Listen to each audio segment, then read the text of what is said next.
Will Reichard's 51-yard field goal attempt late in Sunday's Browns game had everything a kicker dreads.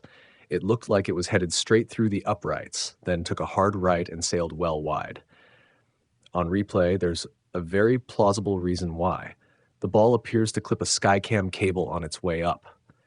The image isn't crystal clear enough to be absolutely definitive, but slow motion angles show a diagonal camera cable crossing the ball's flight path just as the ball hits the apex of its trajectory. At that instant, the ball's flight visibly changes direction and then misses the goal by a wide margin. To anyone watching in real time, it looked like an ordinary, inexplicable miss.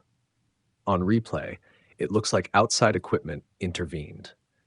If the ball did strike the cable, the rules are straightforward. The kick should have been nullified and the Vikings awarded a re-kick. But no official on the field flagged it, Minnesota didn't challenge, and Reichard himself never drew attention to the incident. The Browns took over on downs and held a 17-14 lead. Reichard's perfect start to the season took a hit. His streak ended, but the missed kick didn't wind up deciding the game. Minnesota rallied later and ultimately won 21-17, so the error didn't alter the final result. Still, the episode raises a bunch of thorny questions about stadium equipment and officiating. Skycam systems run cables across the stadium and are supposed to be positioned and managed so they don't interfere with play. When they do, however, the game can be affected in obvious ways, and not always caught in the moment. Officials are limited to what they see live. They can't pause the game to review every environmental oddity unless they're alerted. In this case, nobody on the field noticed the contact, and the Vikings didn't use their challenge window to force a review. It wasn't the only Skycam-related hiccup on Sunday. In New Jersey, a tipped pass off a Cowboys player's helmet carromed up and hit the Skycam before returning to the field, costing the defense what might have been an interception.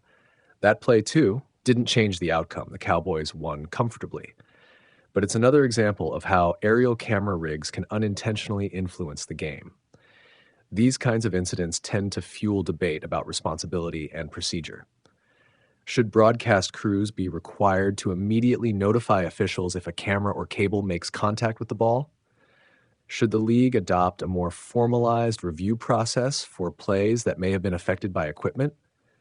For now, teams and viewers are left to sort it out after the fact, frame by frame. Bottom line, Reichard's miss looked like a routine failure at first glance. On closer inspection, it may have been something far more unusual, an unfortunate collision with stadium equipment that officials and teams failed to spot in real time.